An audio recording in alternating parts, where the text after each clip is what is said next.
et messieurs, bienvenue à cette entrevue de M. Frank Candido, président de Golden Hope, où une troisième fois, M. Candido vient nous visiter. Actuellement, le titre, ils ont publié de bonnes nouvelles aujourd'hui. Ils ont une intersection de près de 114 grammes par tonne dans leur projet de Bellechasse-Timène. Donc actuellement, Golden Hope, quand on le regarde dans le graphique, ça reste un point d'entrée. Le titre vient inverser sa tendance baissière et on voit qu'il commence à avoir des acheteurs en se basant sur la stochastique 933. Donc aujourd'hui, M. Candido est là avec nous pour nous expliquer quelles sont les perspectives pour sa compagnie. Donc tout d'abord, M. Candido, bienvenue.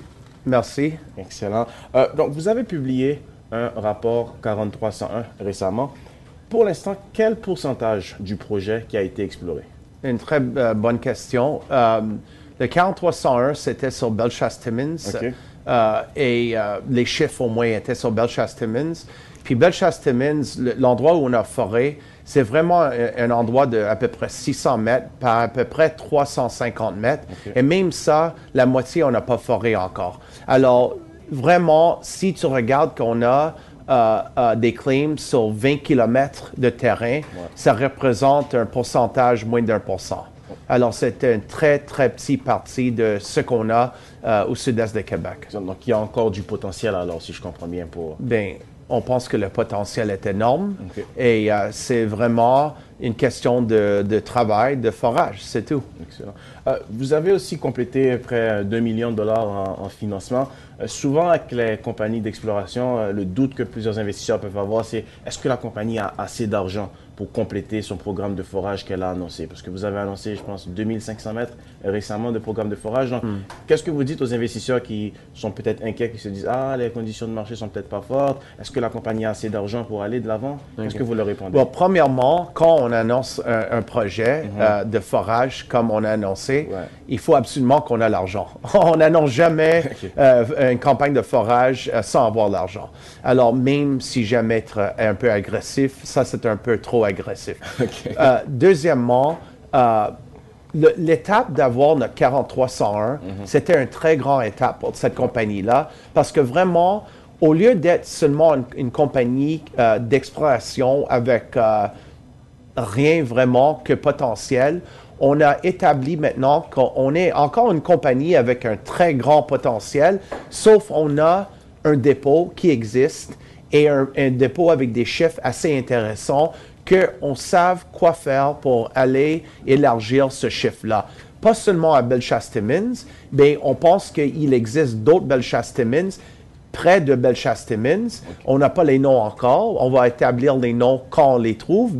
On a déjà des cibles de haut calibre qu'on veut aller forer. Et on pense qu'on peut ajouter sur ce chiffre-là dans une manière très significative. Significative, excellent. Merci. C'est un mot que j'ai toujours misère, pardon. Pas de problème. Donc, drill, baby drill, comme on dit en anglais. Est-ce que vous, avec le comité consultatif que vous avez fait, c'est quoi le but que vous lui avez donné? Parce que vous avez ajouté de grands noms là-dedans quand même. Oui, mais le but, c'est toujours d'avoir les meilleurs gens autour de la table à Golden Hope Mines. Et comme tu sais, il y a beaucoup de compagnies qui vont chercher ce monde-là. Alors, il y a la compétition pour aller chercher les meilleures personnes.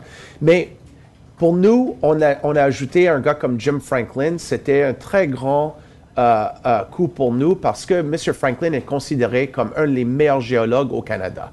Alors, c'est vraiment une question d'avoir les meilleures personnes autour de la table pour Golden Hope pour avancer ce projet-là dans une manière vite, mais de dépenser le moins d'argent possible pour avancer le projet. Et pour arriver à ce but-là, il faut avoir les gens autour de la table comme un M. Franklin. Alors, on est très chanceux, mais on n'arrête pas là. On a d'autres personnes qu'on parle avec déjà. Puis j'espère qu'on va annoncer d'autres personnes de ce genre de calibre on peut ajouter sur cette équipe à Golden Hope Mines. Parce que vous avez déjà un chef géologue, mais avec M. Franklin, qu'est-ce que ça va rajouter par rapport parce que vous avez déjà une équipe de géologie, qu'est-ce que vous lui donnez? Comment est-ce que ça va marcher en termes de structure? Mais c'est intéressant parce qu'on a des gens techniques sur le conseil d'administration de la compagnie. On a des gens techniques qui travaillent pour la compagnie comme consultants directs, une équipe qu'on a depuis des années. Et on a ajouté une compagnie extérieure qui s'appelle SGS, M. Claude Duplessis puis M. Claude Bissaillon, qui ont ajouté sur l'équipe aussi. Et maintenant, avec M. Franklin sur le comité consultatif, on a ajouté quelqu'un d'autre. Alors, c'est vraiment une question de mettre les morceaux ensemble pour avoir les meilleurs résultats possibles pour les actionnaires. Et je pense que c'est très intéressant qu'on peut arriver, une compagnie petite comme nous, on peut arriver là. Mais je suis convaincu, la raison qu'on arrive là, c'est à cause que le potentiel qu'on a. Les gens comme SGS ont regardé le projet, ils pensent qu'on a un grand potentiel. Les gens qui travaillent pour la compagnie sont là parce qu'ils pensent qu'on a un grand potentiel. Franklin est venu pour regarder, puis il pense qu'on a un grand potentiel. Puis je pense que si je suis succès à ajouter sur ces gens-là, c'est à cause de la même raison. Alors, c'est vraiment une question d'avoir vraiment le grand potentiel qu'on peut aller chercher le monde comme ça. Excellent. On sait que récemment, vous avez fait aussi adopter un plan de protection des actionnaires. Pourquoi est-ce que vous avez adopté ce plan? Parce que souvent, il y a beaucoup de rumeurs qui disent « Ah, est-ce que c'est un grand joueur qui veut vous acheter? Vous voulez rien dire? » Qu'est-ce que vous dites aux investisseurs? Bien, on n'est pas les seuls qui ont ajouté ce plan, et spécialement dans la dernière année. Il y a d'autres compagnies qui l'ont fait. C'est vraiment une question de protéger les actionnaires. Quand vous franchisez à des niveaux où on frangise, écoute, en 2010, on est allé de, je ne sais pas, 8 millions de dollars de market cap à presque 100 millions de dollars. Et aujourd'hui, on est à quoi? 12 millions de dollars, quelque chose comme ça. C'est vraiment une question de donner le temps. Si quelqu'un veut acheter la compagnie avec les informations qu'on a, qu'on peut donner le temps pour essayer de trouver le meilleur prix possible pour les actionnaires. C'est uniquement ça, c'est une stratégie de protection uniquement. Excellent. Donc, protéger les actionnaires, c'est une de vos priorités. On sait que Golden Hope est une compagnie qui est très agressive dans le forage. Depuis toutes les entrevues que vous avez faites, vous dites c'est drill, baby drill, c'est comme ça qu'on vous identifie, mais aussi vous ajoutez des gens de qualité à votre conseil d'administration. Donc ça, c'est quand même une marque de commerce que vous avez. Mais vous, on sait que vous aimeriez toujours, votre but c'était d'être un leader dans le sud-est du Québec, parce que ce n'est pas une région que vous disiez qui était très connue par les investisseurs. Là, vous avez publié le 4301. Est-ce qu'il y a d'autres compagnies qui vous ont suivi là-dedans ou est-ce que vous êtes les seuls vraiment à avoir publié ça dans cette région qui... Et dans le sud-est de Québec, c'était toujours le grand défi de cette compagnie-là. OK? On est arrivé comme la seule compagnie qui était là depuis des années. Et quand on a des succès, puis le marché va bien, il y a plein de compagnies qui arrivent autour de nous parce qu'ils veulent un morceau de cette succès-là. Quand le marché devient plus difficile, ils disparaissent. OK? Alors nous, on a pris la stratégie depuis que je suis président de 2009, on n'a jamais arrêté le travail. On fort, puis on avance le projet. Puis si tu regardes où on était en 2009, puis où on est aujourd'hui, je pense qu'on a avancé ce projet-là dans une manière assez concrète. Pas seulement le projet, puis les données qu'on a, mais aussi, regarde l'équipe, comment ça a changé depuis ce temps-là. Le conseil d'administration est pas le même que c'était en 2009. L'équipe à Golden Hope, c'est pas les mêmes gens. C'est une équipe plus supérieure qu'on avait en 2009. Puis, avec les gens comme Franklin, on ajoute encore. Alors, pour nous, c'est, j'aimerais qu'on avoir des autres compagnies autour de nous qui dépensent de l'argent parce que ça aide les actionnaires de Golden Hope. Mais on est encore les seuls, mais je suis convaincu dans les prochains 6 à 18 mois que cette histoire va changer dans une manière concrète, qu'il va y avoir des autres compagnies qui arrivent, qui vont vouloir dépenser cet argent, parce qu'on va démontrer à ce monde-là qu'est-ce qu'il y a à Bellechasse-Timmins, pas seulement, mais sur la propriété qu'on a, puis c'est ça qui va attirer le monde. Qu'est-ce que vous pensez, parce que bon, Golden Hope, on sait que ça existe depuis longtemps dans le sud-est du Québec. Vous êtes arrivé depuis 2009. On sait qu'il y a les infrastructures qui sont près de la propriété, donc il n'y a pas de problème de ce côté-là. Qu'est-ce que vous pensez qui a fait en sorte que les gens ne sont pas venus tout de suite vers le sud-est du Québec? Pourquoi est-ce ça prend tant de temps avant que le sud-est du Québec soit aussi populaire? Parce que l'exploration, la manière que ça marche, c'est simple. On ne va pas dans une région nouvelle pour être la seule compagnie qui est là, parce que la possibilité d'aller chercher l'argent nécessaire de développer cette région-là, c'est très difficile. Oui. Golden Hope était là avant que moi. Okay. Alors, c'est pas moi qui ai dit on va dans le sud-est de Québec. C'était ça le projet. Okay. Puis moi, j'ai aimé beaucoup ce projet-là. Les autres compagnies, ils préfèrent d'aller dans des régions où il y a plein de compagnies déjà, il y a des mines déjà développées, tout ça, comme l'Abitibi au Québec. OK? Et c'est plus facile à vendre ces projets-là aux actionnaires que vendre quelque chose de nouveau que ce qu'on a.